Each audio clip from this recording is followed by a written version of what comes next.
Okay, I hope you had a good break.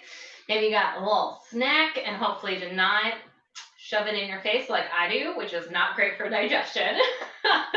But we do what we have to. So, this afternoon, for the second part here, this is really going to be about trauma and stress. Why do we have to focus on this? And this is, man, this is such a missed area when it comes to the healing process. And it's, God, it's so important. It's so, so, so important. So let's talk about why it's important. How do we start addressing this? We're going to do a Reiki session. We're going to talk about what is Reiki and why I use it and love energy healing overall. And then we'll do a little wrap up. So if you have any questions during this period of time, please put any questions in the comments. I will do my best to answer them kind of as we go along. Please do not hesitate with any questions. This is supposed to be interactive, so please participate. If you have questions, I'd love to know what they are.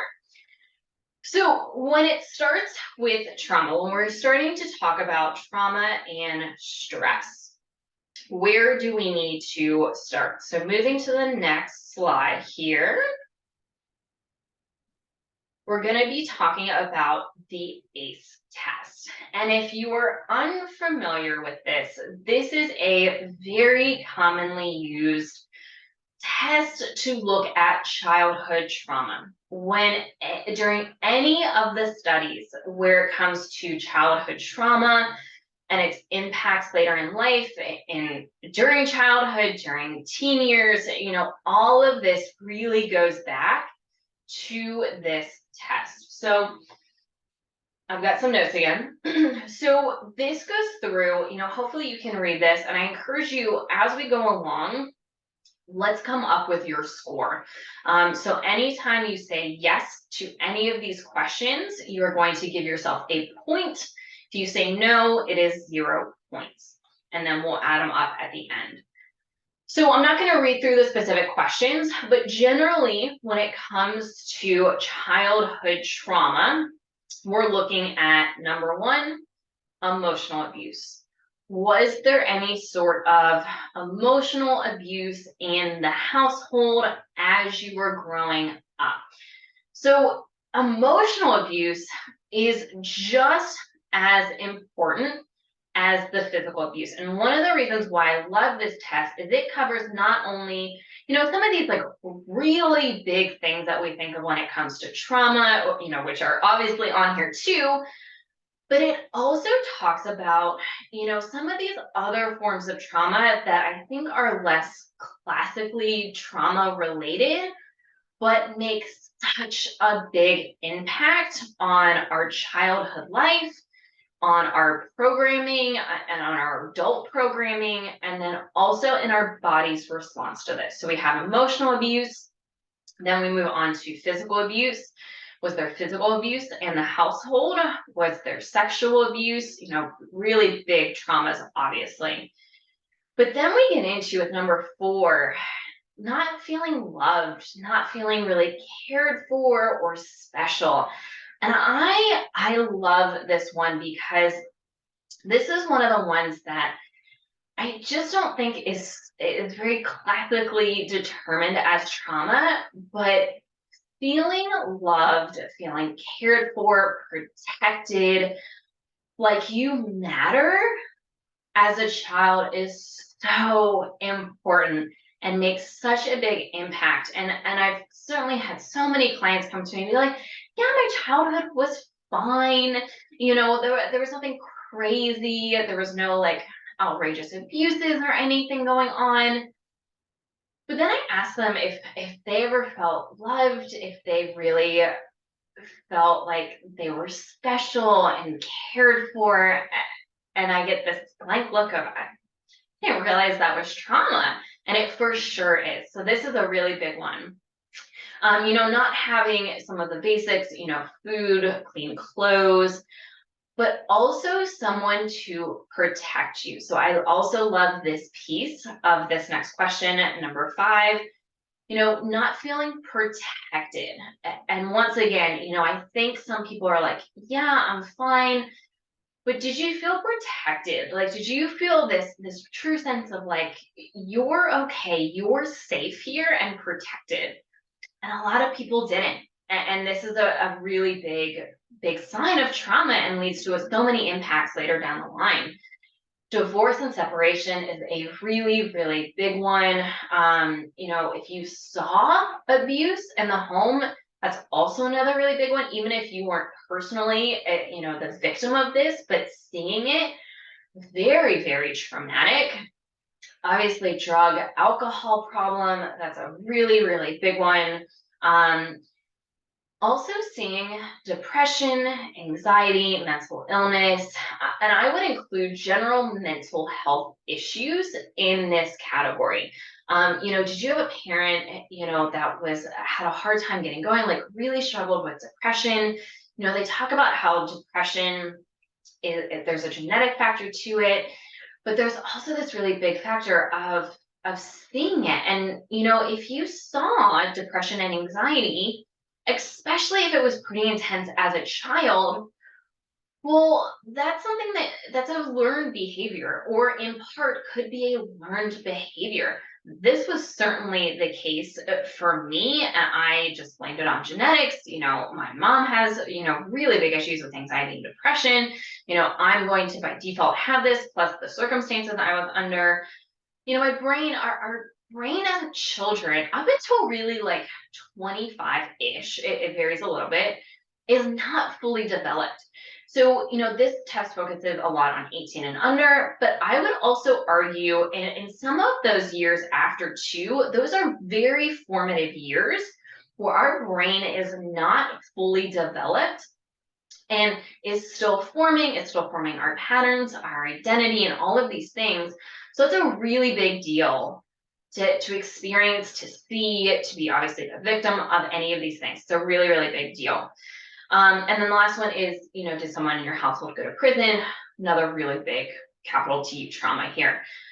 So add up all your yeses, and I'm going to go over some studies here and some of the links between childhood trauma uh, and inflammatory issues and chronic health issues later on in life. So in early childhood trauma, this increases stress. So any ACE score 2 or higher. So 2 or higher, this is not a lot. So if you had just a couple of these things happen, even if they didn't feel major, one, they are.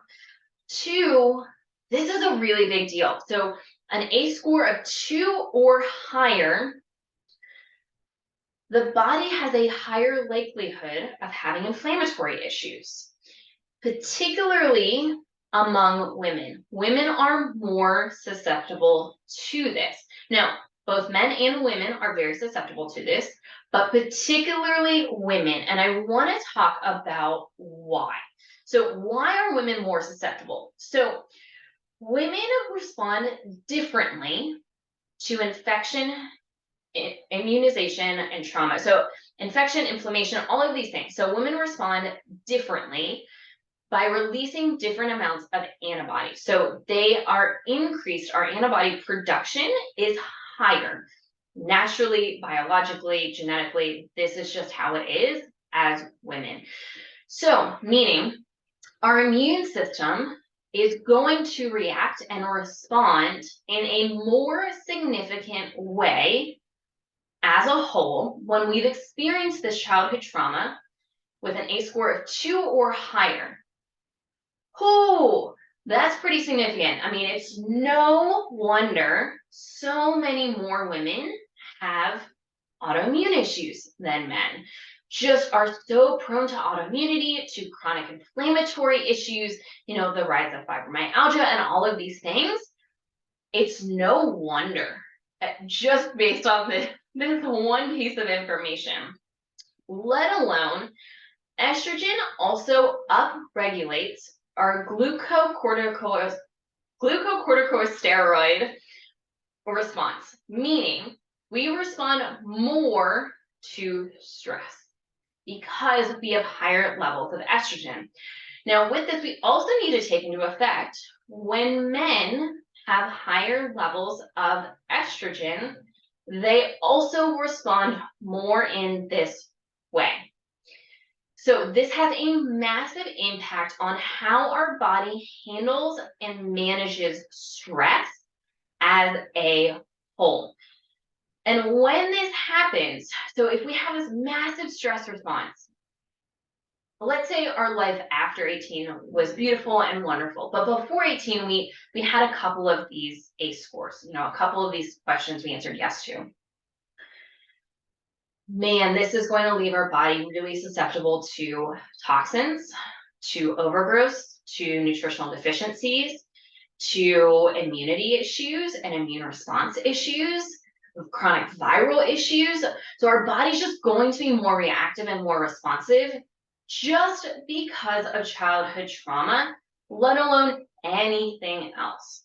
This is why it's so important, this one reason alone, to address childhood trauma and to really understand this. So there's also studies that suggest linking a higher CRP, which is C-reactive protein, which is an acute inflammatory marker that we can run on blood work. It's a very common marker. 20 years after they've experienced any sort of adverse childhood experience. 20 years. So when we see an elevated CRP, this means that right now we are having an inflammatory response. This doesn't show us, a couple months ago. This shows us right now. It's very reactive. Anytime you have, if you were to get sick and have like the flu, have an inflammatory response, you get hurt and there something swells up, you're going to have this inflammatory response. It's the body's natural response. But it's an acute response, meaning it should go up and then it should come back down. But if that marker is consistently elevated, just from childhood trauma, once again, let alone any other things going on in our bodies, in our lives, anything else, we're going to have a higher inflammatory response right off the bat. So if we are then exposed to mold, undergo a very, very stressful period, maybe we're not getting enough nutrients, maybe we're not sleeping, maybe we're not hydrating, and we're not taking care of ourselves really. Now we're going to end up with a really high CRP, and that's going to lead to a lot of inflammatory issues. It's going to leave our body really susceptible to a lot of issues. And once again, this is very well documented. If you do a very quick Google search, you can find all of these studies. There's many, many studies on this. But this is why it's so important that we talk about stress, but we really have to start with childhood trauma and start addressing this childhood trauma because it has massive implications decades into the future. I hope that makes sense. I'm very, very passionate about this, if you can't tell. So moving on. So childhood trauma. Now, what about chronic stress? So we understand the relation of childhood trauma and how this can have implications down the road when it comes to our health and our body's responses to life. We'll say life in general. And it also makes sense that, I get the question a lot, like, well, my partner was exposed to the same things, but why didn't they have any issues? Well, let's look at childhood first. Well, did they score as high? Is it also, man versus woman? What are our estrogen levels looking like? These are important questions to ask, let alone the chronic stress piece. So what does chronic stress do to the body? Well, number one, it weakens our immune system. So this is another piece that if we were chronically stressed during childhood, we are left with a weakened immune system. I don't know. So for me, I had to once I figured out a lot of this stuff, I had to look back and and read you this. Sorry, there was a comment. I'm gonna get to it in just a minute. I'm gonna finish this thought. So I just lost it. Okay, so if we look back and we're under this chronic stress and we were sick a lot as children, well, we probably had a weakened immune system from all of this chronic stress we experienced as a child, let alone now as an adult, if we are now still under a lot of chronic stress, well, that's very much going to leave us more susceptible to having a weakened immune system, to getting sick more often, to not being able to fight off infections. In particular, so this is super common. I see this with chronic Epstein-Barr virus. Once again, this was also the case with me, is that, I had mono in high school. I had a reactivation 6 months after that. No one told me this was going to be a lifelong thing. Childhood trauma, chronic stress. Well, my body is continuously trying to fight off this Epstein-Barr from being active and keep it dormant in my body. But I have a weakened immune system, and then I have more stress, and that weakens my immune system even more. And then let's say I get sick. Now my body has to fight this sickness and can't keep Epstein-Barr dormant and in its place. Now we end up with chronic Epstein-Barr virus. And then sometimes once it's reactivated, if we don't have the tools and resources to support our immune system, to get it back under control, then we can really end up with significant chronic Epstein-Barr virus, which can lead to all kinds of things, including autoimmunity, especially Hashimoto's. So I'm going to answer this question here.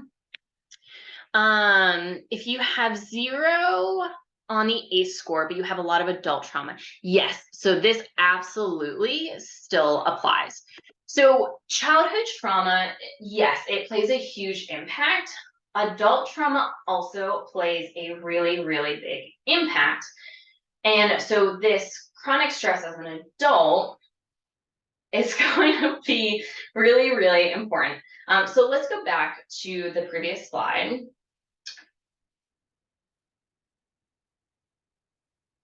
Yeah, so chronic stress. So we're going to be put in this chronic stress category. So when we have adult trauma, our brain is fully formed, technically.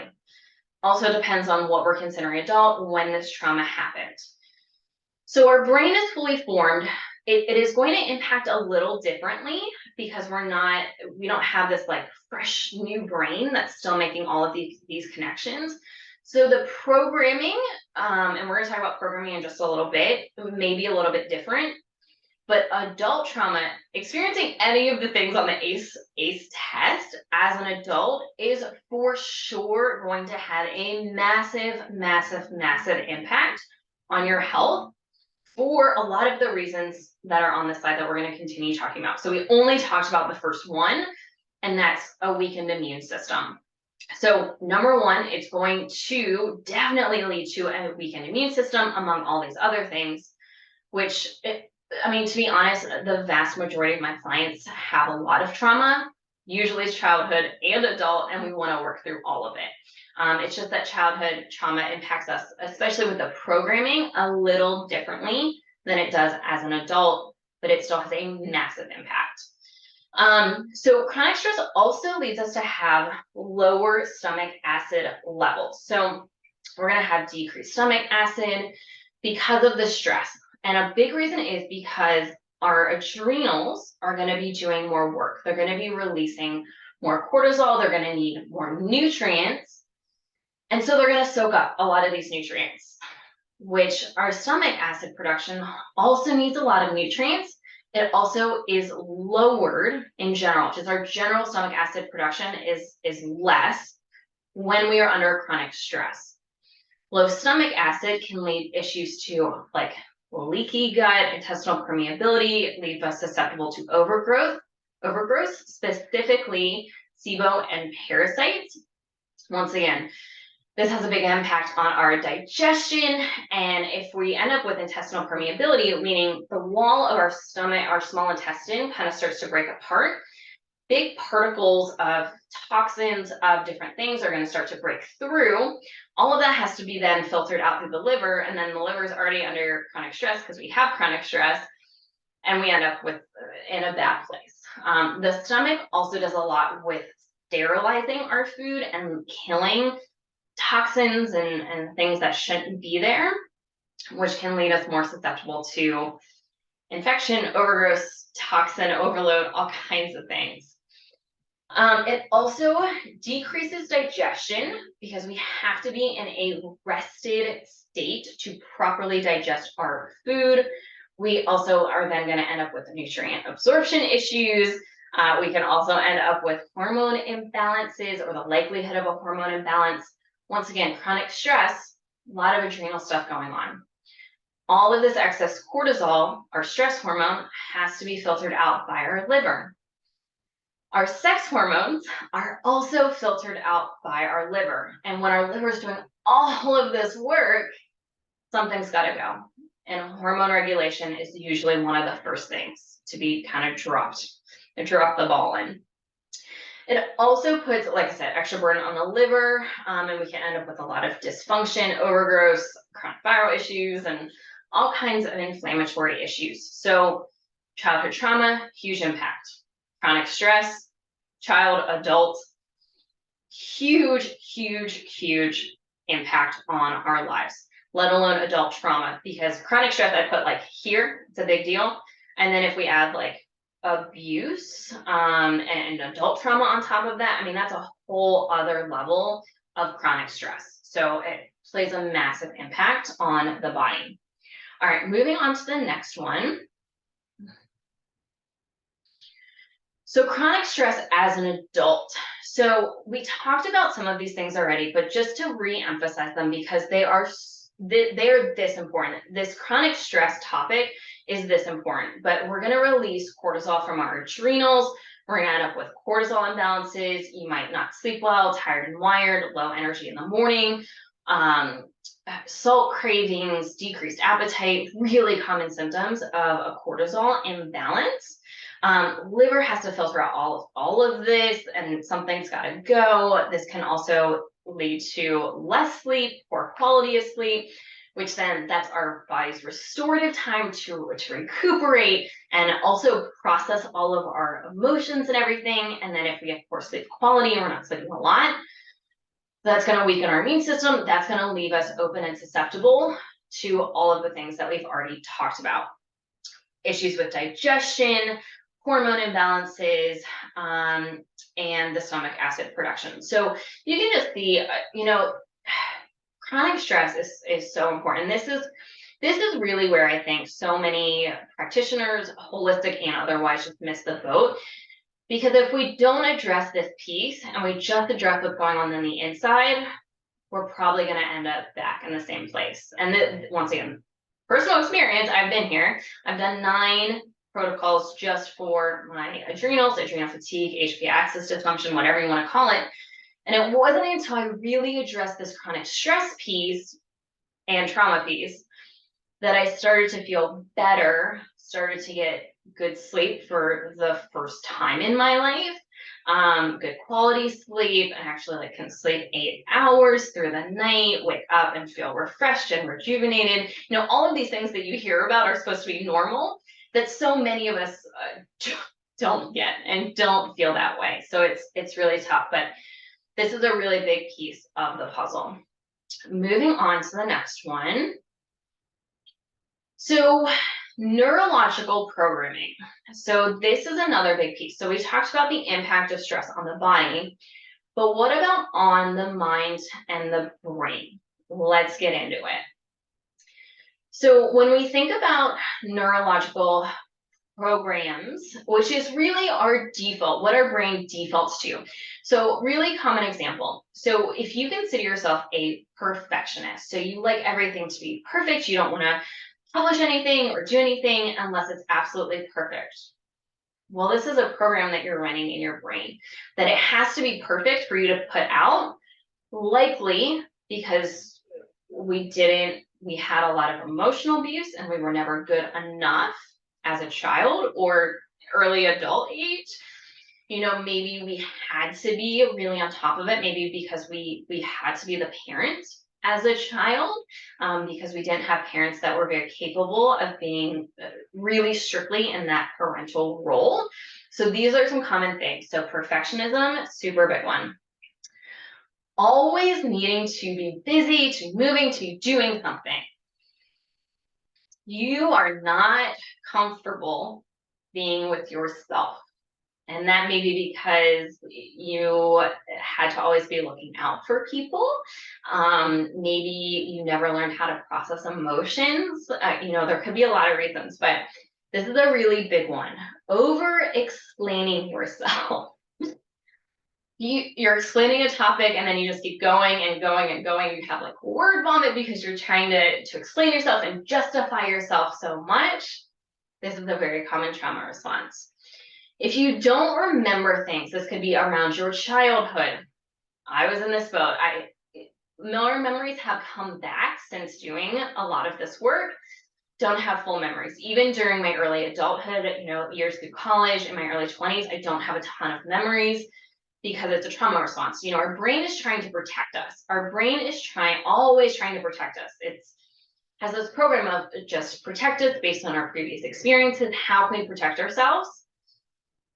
Well, sometimes forgetting is easier than actively having these memories. So we might try and forget things. If you have a really hard time trusting other people, this could also be yourself, trusting yourself, your decisions, and or other people. Yeah, I know.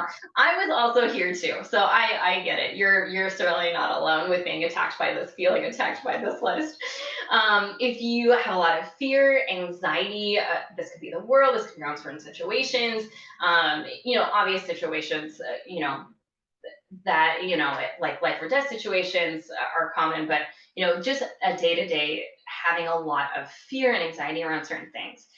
If you avoid conflict, if you avoid bringing up topics to friends, to family, to significant others, this is still like a really big one for me. This is probably like if I had to focus on one thing that my last couple years of healing have really been focused around, this is probably it.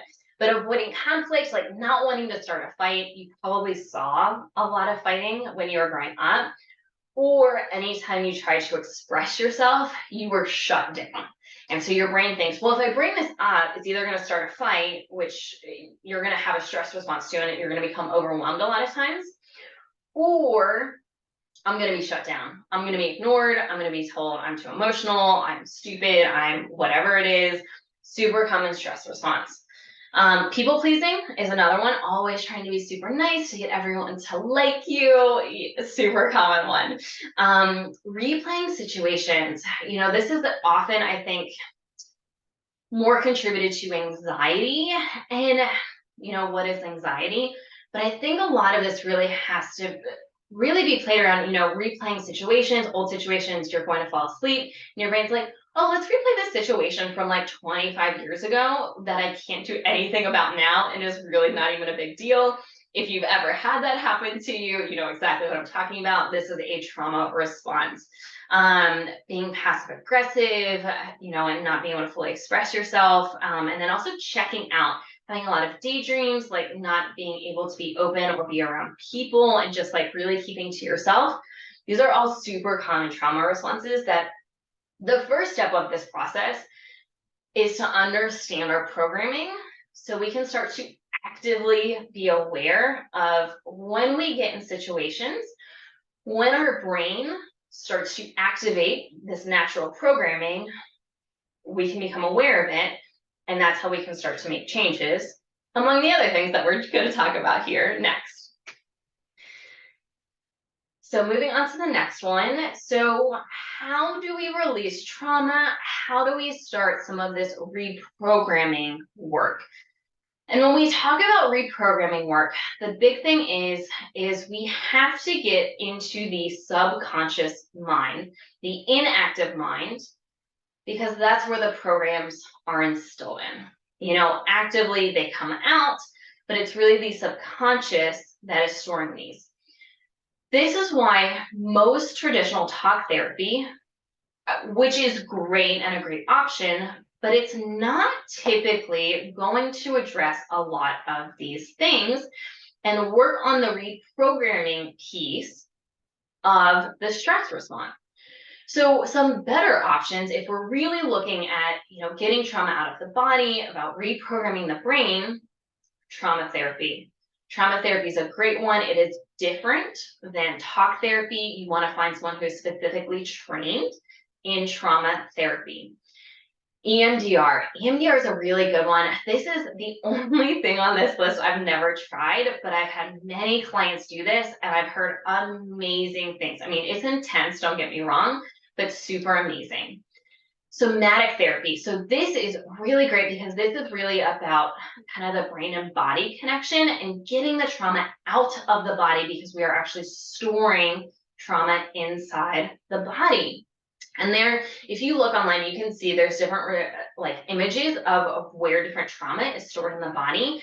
A really big one, anger and resentment, is stored in the liver. And so a lot of us who had childhood trauma, and maybe we have a lot of anger and resentment towards the individuals who were a big piece of that trauma, well, we can end up with more significant liver dysfunction, not saying liver issues, but liver dysfunction, because we're holding on to those emotions in that organ. So, and the science is out there to actually, to really show a lot of this. Hypnotherapy. So, hypnotherapy, we're trying to relax our conscious mind, get into that subconscious mind, and tell it a new story. So I think that can be great. Energy healing. So I started with a lot of these other ones, and it wasn't until I got to energy healing that I started to notice a major difference. And I started to notice major changes in my health and how I interacted with people and all of these things. And this is why I do energy healing work. This is why I include this as a huge part of my business and my practice, because I'm such a big believer in it. And a lot of that has to do with because it works so well for me. And I've seen such great results now working with other people just from this energy type work. Brain rewiring, also really good. I've done this a whole bunch, super great. This one's particularly hard to do on your own. You want to find someone who can help you with brain rewiring, and the process to do that, because there's a very specific process to be able to do this. Psychedelic assisted therapy, once again, you want to do this with someone who is trained. Absolutely do not do this on your own. It is not the same. It can go the wrong way. And then meditation and affirmations. Now, little asterisk on this one. So this one's hard to do on your own if you were just starting out. Now, if you're kind of experienced in doing a lot of this work and doing release work, meditation affirmations, I think, are phenomenal.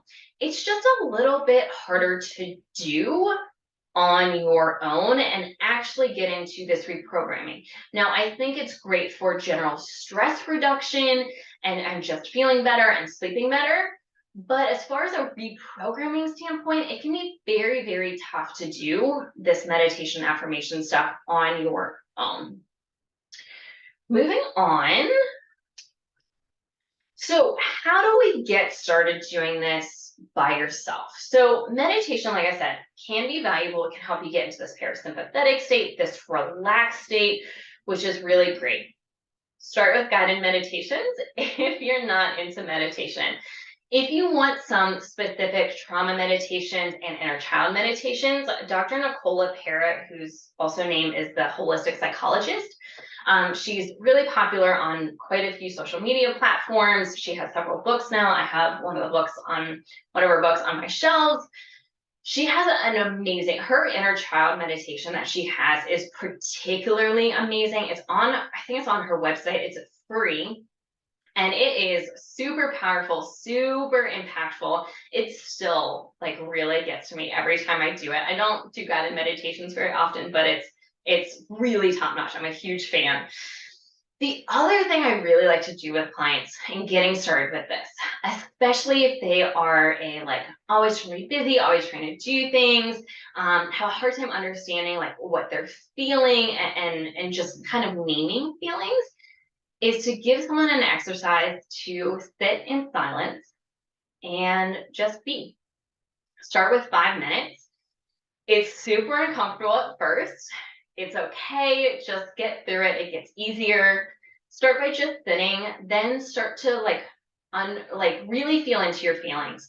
Like try and feel and understand, have a feelings chart with you and be like, what am I feeling right now?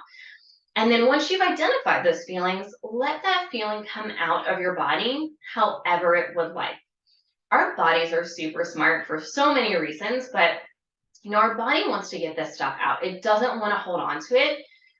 So when we give it the right environment to do so, it will get this stuff out. So this could be things like crying, and maybe dancing or moving, screaming into a pillow if you don't want to like disrupt your neighbors, like punching a pillow, chanting, singing, whatever it is, just let it come out of your body as opposed to just trying to hold it in. Let it come out. It needs to come out to be able to be released. Okay, moving on. So Reiki. So energy healing is kind of a broad category, and Reiki is a specific type of energy healing. And you have to get, we'll say anointed, is really probably the best word. Attune is their old word, but anointed is probably the best current word for this.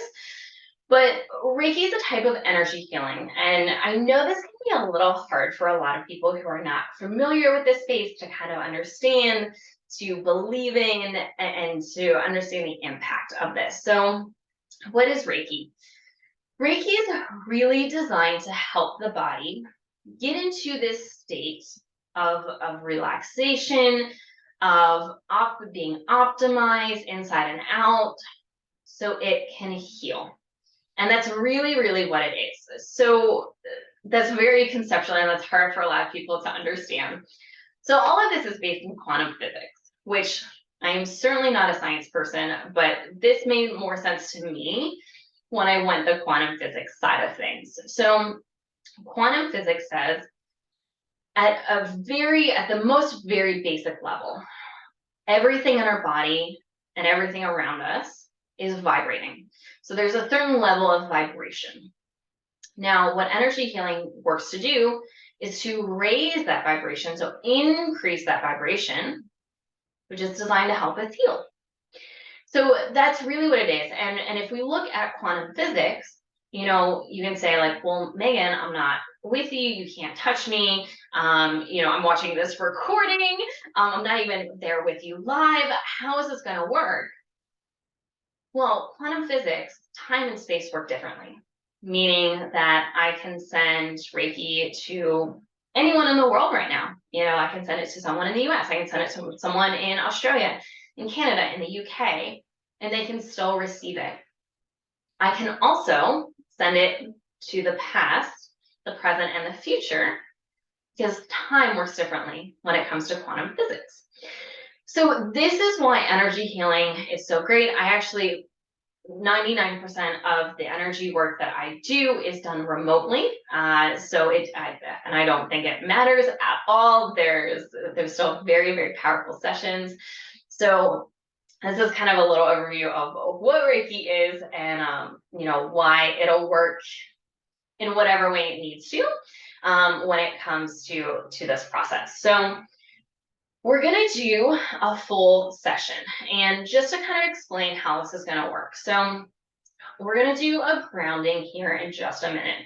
I'm going to walk you through a little grounding, meditation, body work kind of thing, and then I'll actually do the Reiki. I will be gone probably for about 15 to 20 minutes while I'm actually doing the Reiki.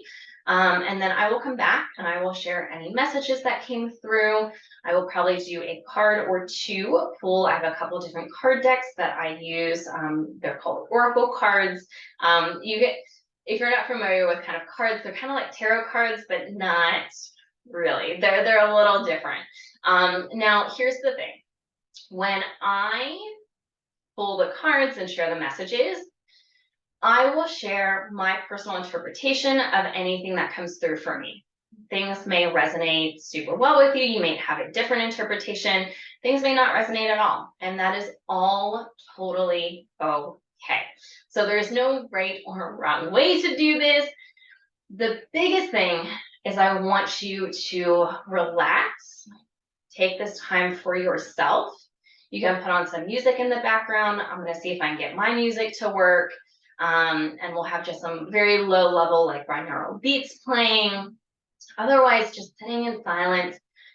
Just be open to this. Just be open to receiving, and the grounding meditation will help you get there. So let's do this. I want you to sit or lay down in a very comfortable place.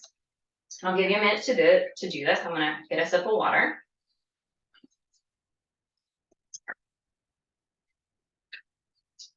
Once again, there's no right or wrong way. I want you to be comfortable while you're doing this. So sit or lay down. If it feels good for you, I want you to put your feet flat on the floor. And I want you to close your eyes and put your hands over your heart, both hands over your heart. And I want you to take a big, deep breath in through your nose. And big exhale through your mouth. One more time. Big inhale through your nose. Big exhale through your mouth.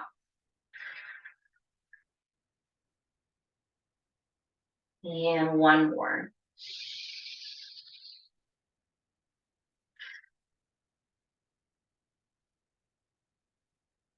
I want you to keep breathing and keep your hands over your heart. And I want you to think about where you're holding tension. Are you holding tension in your forehead, in your eyes, around your jaw? And I want you to take a deep breath in, big breath out, and relax your face.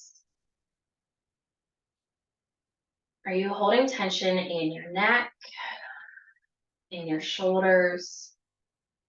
I want you to relax your shoulders away from your ears.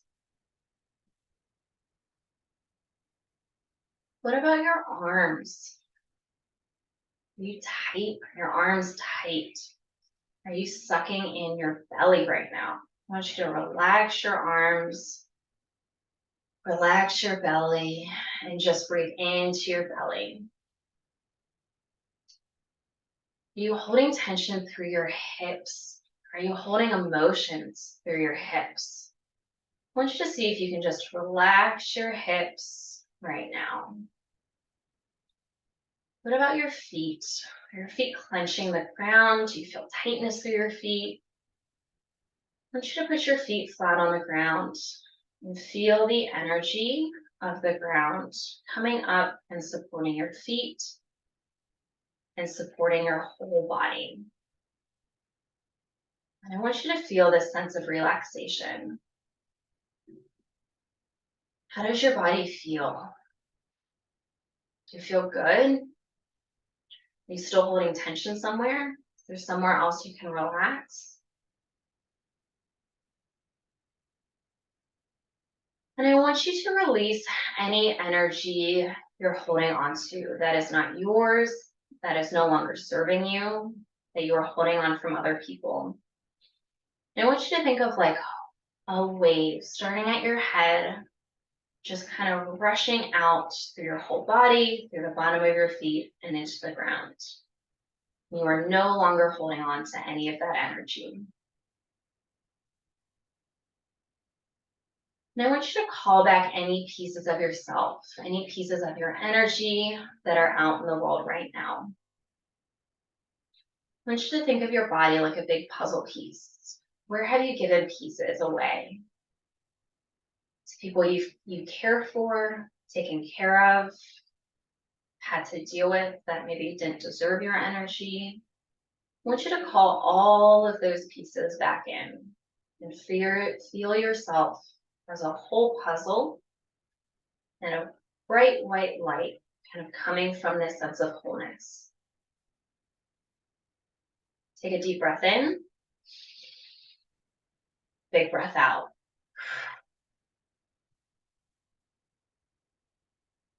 And I want you to repeat after me. I, say your name, am open and accepting to any energy that is of the highest light, love, and truth.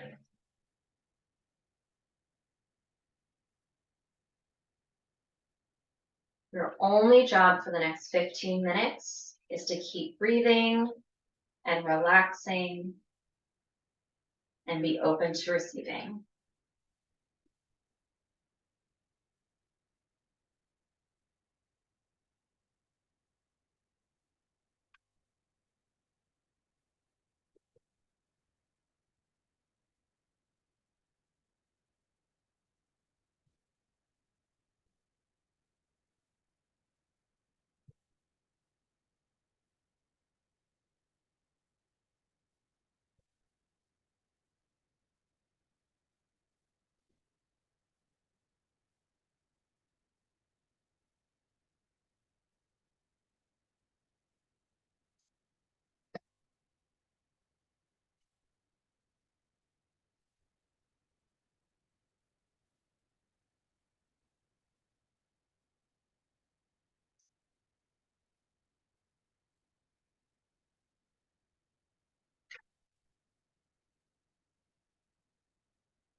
Very slowly, I want you to start coming back to. Take a couple big deep breaths.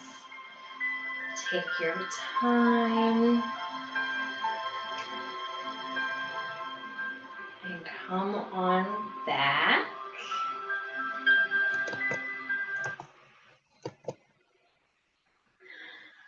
And I would love to know in the chat how you are feeling right now. If you are feeling relaxed or warm or cold or tingly or anything you are feeling right now, I'd love to see in the chat just what you are feeling after the session here. And I will be sharing, I pulled a card that I will share. All good. Relaxed, a little tired, calm, released, relieved. Oh, I love those words. That's so great. Okay, amazing. So I'm going to share the card that I pulled first. And once again, I will share things that came through for me. If something does not resonate, it is totally fine, but you may find that there are some different interpretations of messages that came through, of the card reading, anything like that. So the deck that I pulled from is called Work Your Light. In our follow-up email, I will send you a picture of the specific card along with the message of what this card really means. So I will kind of show it up close here a little bit. So it's birthing a new age. It's a very beautiful card. So birthing a new age, birthing new creations, dreaming a new world into being. Often our path is exactly the one we don't feel prepared to walk. Walk it anyway. Often what is rising feels far bigger than we could possibly hold. Be a container for it anyway. Often our creations seem to have a wild, uncontrollable consciousness of their own. Birth them anyway. Often what is ours to do is the very thing that most intimidates us. Be courageous and do it anyway. We are birthing a new age. Right now, we're in a transition period between ages, in the process of allowing the old cycle to fall away and the new one to rise. Like driving in the fog and trusting the road will appear ahead, we need to release old identities in ways that no longer serve us, using our intuition as a compass. You are part of a group of souls who have been incarnated at significant periods of history, preparing for this exact time. Dreaming a new world into being. Magdalene sisters, daughters of Isis, essences, priestesses, witches, mystics, healers, seers, artists, midwives, visionaries, guardians of the earth, and storytellers from times past. It is time to give permission and space for what is beckoning within to be born. We are dreaming a new world into being. I actually pulled this card this morning as well. So I feel very connected to this. I love this card, and it's so appropriate in what we're talking about today in releasing a lot of these old patterns and releasing a lot of these old ways of being that are keeping us stuck and keeping us in a place that is not optimal for our health and our life and our happiness. So we will share that card in the follow-up email as well. So getting to some messages that came through for me. So the way I do my energy work is I usually kind of start at the bottom at the root chakra. I typically work in the chakras and work our way up the chakras and then do an overall message as well. So once again, this is what came through for me, and I will give you my interpretation. And there's one thing I actually need to look up that I forgot, so I'm going to do that here real quick too. The way my energy works is I will hear messages but I will also see a lot of animals. And so I did see an animal. So I want to make sure I have that up for you guys. So starting at our root chakra, which is really about being grounded, and this could be like a safety, security thing, that could be physically, that could be mentally and emotionally. The message I received was reconnect with nature, touch trees, get your feet in some bare grass, but there needs to be a new reconnection with the earth, and there's a healing power in that, along with a general transformative just energy in being able to reconnect with nature. Moving up into our sacral chakra, and just chakras have a lot of different meanings. So I'll give you a basic meaning, but there's lots of different things that go into this. So sacral chakra has a lot to do with feminine energy, sensuality, sexuality, that kind of thing. And it was really about rebalancing the masculine and the feminine energies. So many of us get stuck in one or the other and have a really hard time balancing these two. And it doesn't matter who you are, we need to be kind of going through both of these energies and incorporating both of these energies into our lives. I see in particular a lot of women stuck in this hyper masculine, do, take care of everything, lists and orders and all of these things. And that's a very masculine type energy, and more feminine energies be open to receiving, letting things flow, and just be really open to a lot of these other things. And I think it's really important that we really focus on the balance of these two energies. And for our solar plexus, and this for a lot of, for me in particular, in the work that I do, this is often correlated to digestion. And I saw a turtle come through for this. And you can certainly do your own research, but just a quick search. Symbolic meaning of a turtle, wisdom and knowledge, and being able to defend itself. Also a lot of connections with water, the moon, earth, a lot of connections with nature, which is quite interesting given the root chakra and this reconnecting with nature. So it's having this knowledge and wisdom and using it, but also reconnecting with nature, letting things flow, and that also goes with the balancing of the energies. So the turtle, cool, and also being able to protect yourself has a lot of significance, I think, and understanding that we are safe and that we are protected. And I'll get into this in just a second, but we're also being protected.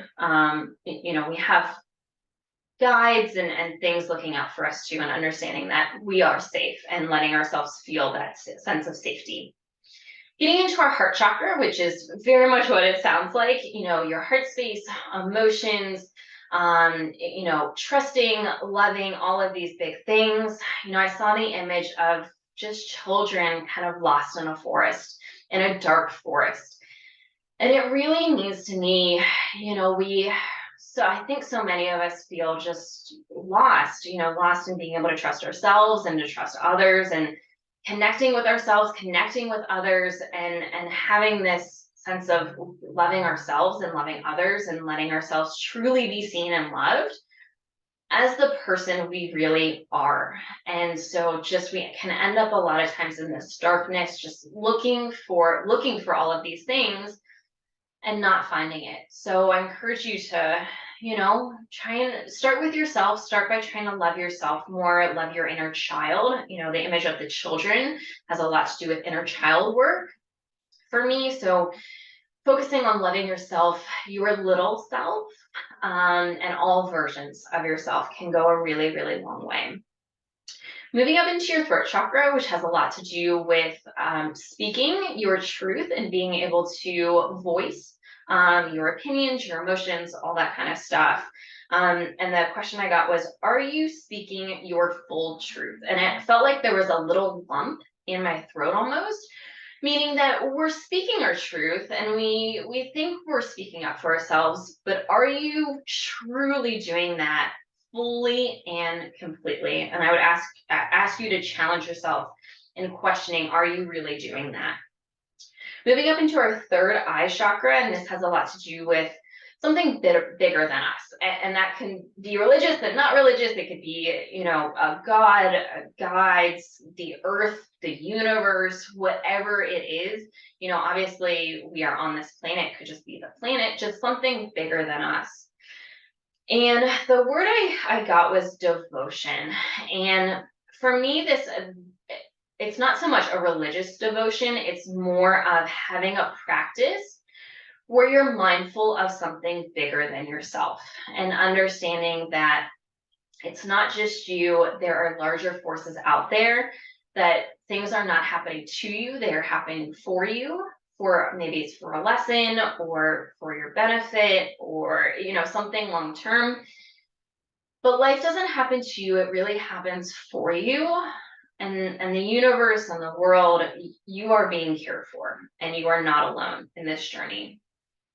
And then moving up into the crown chakra, and this has a lot to do with like our headspace and thinking and our thoughts and our programming, since we've already talked about that. And the image I saw was there was like a big field, and there was a fence, like a big giant fence in this field. And I got the image of pushing that fence open and just running into the field. And this sense of like breaking free of these programs, stepping into your true self, enjoying life, and kind of getting out of these monotonous programs we're in, and just really, really living and enjoying.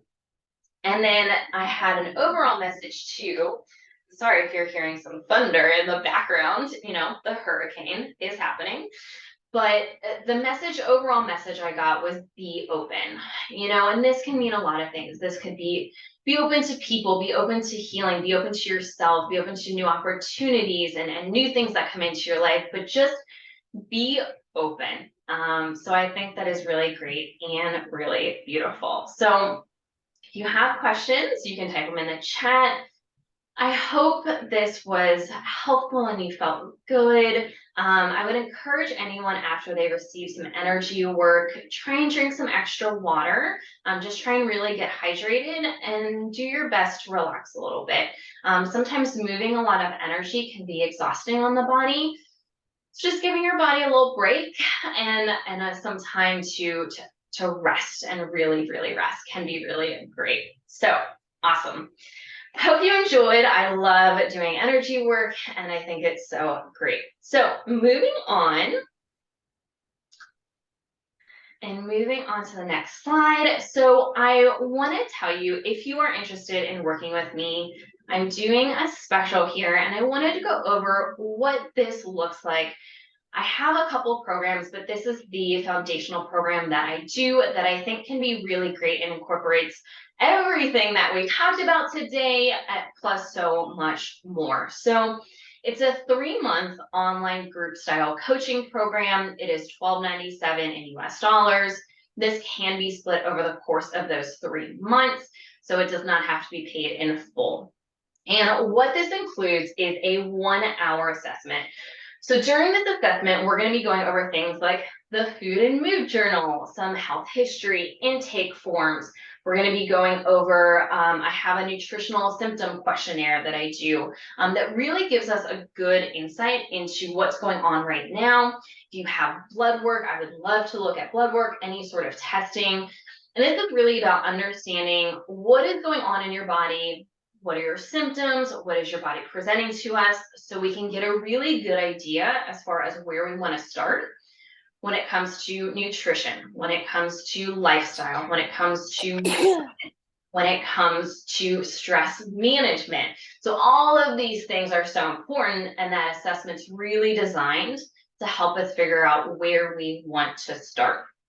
Everything is individualized. You get individualized programming for all of these things that are updated on a week-to-week basis, along with any supplements and protocols that we're going to do. Liver detox pathway is going to be number 1. That's where we're going to start. But what else do we need to address?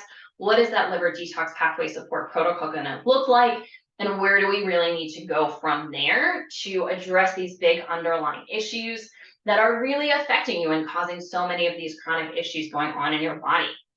I do weekly group style check-in calls where it's each individual person. We're going over how your week went, any questions you have, and then what is our game plan for the following week? Any tweaks and changes, things we want to add, better ways that can support you during that process. These calls are just in a group style, but everything is individualized. I also allow people who can't meet during my regular office hours to set up a time to meet outside of that. So that is also not an issue. So everything's updated. I also do monthly group Reiki sessions. So they're longer than the one we did today. They're a little bit more individualized in depth, but that is also included. And then I'm available via email for support anytime in between that as well. Now, because you joined this webinar, a couple bonuses I am offering. So number one, you get 2 extra weeks. So it's 3.5 months of coaching for this. So you get an extra couple weeks included with this. If you're in the US, I am also going to include a basic blood panel as a part of this package. This is something I only do for my high level clients, but I'm going to offer it in this package. It can be used right at the beginning. If you haven't had blood work done in a while, we can also do it at some point throughout our work together, depending on what we decide is going to be the best option.